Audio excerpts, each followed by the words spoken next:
మంచు ఫ్యామిలీ మరోసారి police station మెట్లెక్కింది. Narsingi PS లో సోదరుడు మంచు విష్ణుపై మంచు మనోజ్ ఫిర్యాదు చేశాడు. తాను ఇంట్లో లేని సమయంలో కార్తో పాటు వస్తువులను కూడా ఎత్తుకెళ్లాడని, జల్పల్లి ఇంట్లో కూడా 150 మంది చొరబడి విధ్వంసం చేశారని ఫిర్యాదు చేశాడు. గోడలు దూకొచ్చి కార్లు ఎత్తుకెళ్లారని మంచు మనోజ్ ఆరోపిస్తున్నాడు. కూతురు బర్త్డే కోసం రాజస్థాన్ వెళ్లినప్పుడు విష్ణు తన ఇంటిని ధ్వంసం చేశాడని, తండ్రి మోహన్ బాబుతో మాట్లాడటానికి ప్రయత్నించినా అందుబాటులోకి రాలేదన్నాడు. తన ఇంటి నుంచి చోరీ అయిన కార్స్ విష్ణు ఆఫీసులో ఉన్నాయన్న మనోజ్ తనకు న్యాయం చేయాలని పోలీసులను కోరాడు.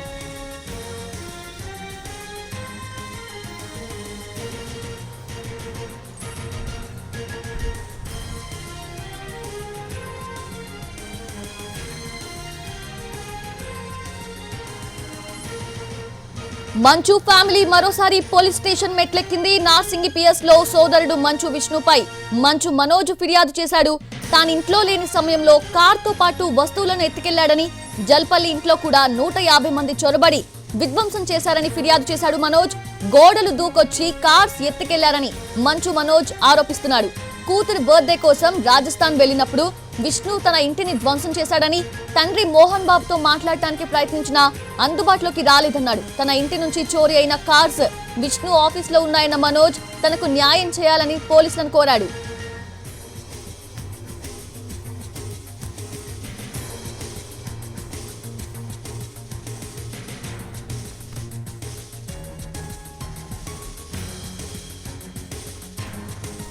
మంచు ఫ్యామిలీ వ్యవహారం మరొకసారి పోలీస్ స్టేషన్కి వచ్చింది.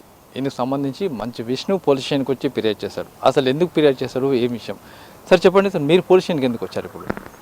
సార్ నమస్కారం అండి. ఈ మధ్య నేను మాట్లాడకూడదు అనుకున్నాను, నా పని నేను చేసుకుని ముందుకు వెళ్దాం అనుకుంటున్నాను, అలాగే వెళ్తున్నానండి. అండ్ ఆ రోజు 1వ తారీఖున ఏప్రిల్లో నా పాప పుట్టినరోజు మీకు తెలిసిందే. పాప పుట్టినరోజుకి నేను జైపూర్కి వెళ్ళాను. ఈ గొడవల మధ్యలో అందరి మధ్యలో వద్దు, ప్రశాంతంగా నా బాబు పాపతో వైఫ్తో వెళ్ళి గడిపొద్దాం అక్కడ 4 రోజులు అనుకొని వెళ్ళాము.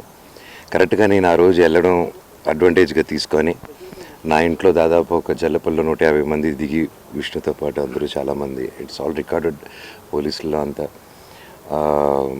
నా రూమ్లన్నీ పగలగొట్టి నా చిన్నప్పటి నుంచి ఉన్న వస్తువులు, నా పిల్లల వస్తువులు, నా ఇళ్ళ వస్తువులు, బట్టలు, నగలు పెట్టి పగలగొట్టి, సో అన్నీ చేసి అక్కడే బయట కంటైనర్లు వేసారు. నా రూమ్లన్నీ పగలగొట్టారు. కోర్టుని మిస్గైడ్ చేసి ఒక ఆర్డర్ కూడా తీసుకొచ్చారు. అండ్ ఈరోజు ఆ కోర్టు ఆర్డర్ కూడా అది తప్పు చేశారని చెప్పి అది రివోక్ చేయడం కూడా జరిగింది ఈరోజు. అండ్ ఇదంతా ఏంటంటే నా పాప బర్త్డే ఉందని కూడా ఆలోచించకుండా ఊర్లో లేనప్పుడు ఇలా చేయడం అనేది ఎంతవరకు కరెక్టో అది మీకే వదిలేస్తున్నాను అందరికీ. అండ్ అదే రోజు ఎప్పుడైతే పగలగొట్టారో అక్కడ నా పాత కారు, ఒక 10 years old కారు, ఆ కారు, నా వైఫ్ కారు, వాళ్ళ నాన్నగారు కొన్ని ఇచ్చిన కారు, అవి 2 మా ఇంట్లోనే ఉన్నింది. అవి 2 టో చేసుకొని తీసుకొచ్చి రోడ్లో వదిలేశారు. సరే అప్పటికి నేను పాప బర్త్డే ఎందుకు కంప్లైంట్లు ఎందుకు మీ అందరికి చెప్పడం అనేసి నా పార్టీకి ఉన్నాను. ఇంకా ఎంతవరకు వెళ్ళారంటే మళ్ళీ నా పాప బర్త్డే రోజే వాళ్ళు నా ఆఫీస్కి వచ్చి నా దగ్గర ఉన్న కారు దొంగతనం చేసుకొని నేరుగా వెళ్ళి అది విష్ణు ఇంట్లో పార్క్ చేయడం, విష్ణు వెనకాల కారులో వచ్చి దిగి ఆ కారు తీసుకెళ్ళడం. మళ్ళీ ఇంకా ఆ రాత్రిని ఇంక మా వాళ్ళు భయపడుతున్నారంటే అప్పుడు నేను జల్లపల్లిలో కూడా మా సెక్యూరిటీ వాళ్ళని కొట్టి ఇవన్నీ చేశారండి. అండ్ ఆల్ వీడియోస్ ఎవిడెన్సెస్ అన్నీ ఉన్నాయి. I'll be presenting it. నేనే జరిగింది వాస్తవం, I don't have to change. ఆ నైట్ వచ్చి ఆ కారు దొంగతనం చేసుకుని వెళ్ళారు. మా డ్రైవర్లు సెక్యూరిటీలా ఇంట్లో ఉండగా బయటకు వచ్చి సీక్రెట్గా ఒక కాలనీ లోపలికి వచ్చి దొంగతనం చేయడం జరిగింది నార్సింగ్ పోలీస్ స్టేషన్లో.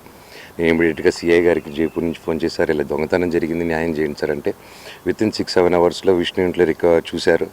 తర్వాత మళ్ళీ రికవరీకి వెళ్ళినప్పుడు లేదు, ఆఫీస్కి మాదాపూర్ ఆఫీస్కి వెళ్ళింది, వాళ్ళ ఆఫీస్కి.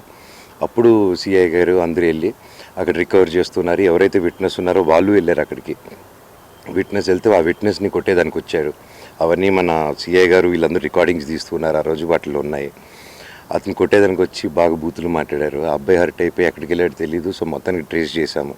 ఆ అబ్బాయి కూడా ఇప్పుడు అన్నా నాకు ఇదిగా ఉంది మానసికంగా అంటే, ఇగో చట్టం అందరిది కాదు కదా, వెళ్ళి అందరికీ రైట్ ఉంది, వెళ్ళి తమ్ముడు నీ పార్టీకి నువ్వు నిలబడంటే అని చెప్పాను. సో ఈ కేసు కూడా కమిషనర్ గారు, రాచకొండ కమిషనర్ గారు సుధీర్ బాబు గారు అప్పుడు పిలిచి నాతోనూ విష్ణుతోనూ బైండ్ ఓవర్ రాయించుకున్నారు. ఇలాగా అనేసి. అది దాటి కూడా ఇంతమంది రౌడీలను వేసుకొని సిఐ గారు వెళ్ళినప్పుడు కూడా ఆఫీస్లో ఆ వీడియోలు చూస్తే మీరు రిట్రీవ్ చేసుకుంటూ ఉంటుంది ఎంతమంది రౌడీలు యాంటీ సోషల్ ఎలిమెంట్స్ ఉన్నారు. సో ఇది రెగ్యులర్గా జరుగుతుంది. ఇంకా మా వాళ్ళు ప్రాణాల మీదకి ఆఫీసులు గోడలు దూకొచ్చి కార్లు దొంగతనం చేయడం, పెట్రోల్ పగలు కొట్టడం, అది ఊర్లో లేనప్పుడు ఒక ఆడవాళ్ళదని కూడా చూడకుండా, చిన్న పసిపిల్లలదని కూడా చూడకుండా బిహేవియర్ ఈజ్ కొంచెం స్ట్రెస్ఫుల్గా అండి. అది ఎవరికైనా ఇదిగా ఉంటుంది. సో దీనికి అంతు లేదా సార్, దయచేసి కొంచెం దీన్ని టేకప్ చేసుకోండి, ఎఫ్ఐఆర్ ఫైల్ చేయండి సార్ దీని మీద. నా రిక్వెస్ట్ జరిగి ఆల్మోస్ట్ 1వ తారీఖు జరిగింది, 2వ తారీఖు రిట్రీవ్ చేశారు నా కూతురు బర్త్డే రోజు.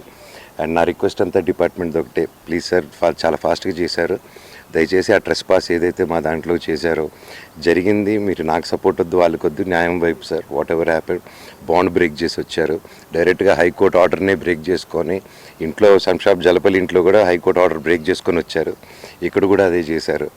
దయచేసి నాకు సిస్టమ్ మీద నమ్మకం ఉంది అండ్ మీరందరూ నిలబడి న్యాయం చేస్తారని కోరుకుంటున్నాను. Thank you so much. అసలు ఎవరు చేస్తారు అనుకోవచ్చు, అంటే మీరు ఎవరైనా సస్పెక్ట్ చేస్తున్నారా, లేకుంటే దీనికి సంబంధించి దీని వెనకాల ఎవరు ఉన్నారనుకుంటున్నారా?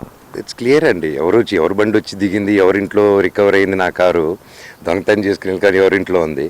అండ్ నా శంషాబాద్ ఇంటికి తెల్లారుజామున 5:45కి దాదాపు 30-40 కార్లు, 120 మంది 150 మంది వచ్చారండి. వచ్చి అక్కడున్న మా 2 సెక్యూరిటీలు ఇంకో మనుషుల్ని కొట్టి వాళ్ళని 3 గంటల వరకు కట్టేస్తే సిఐ గురువారెడ్డి గారు వెళ్ళి నేను ఫోన్ చేసి సార్ కమిషనర్ గారికి ఫోన్ చేశాను, డీసీపీ మేడంకి మా వైఫ్ ఫోన్ చేశారు, ఫోన్ చేస్తే ఇమీడియట్గా పోలీసు పంపిస్తే సిఐ గురువారెడ్డి గారు వెళ్ళి చూడడం జరిగింది.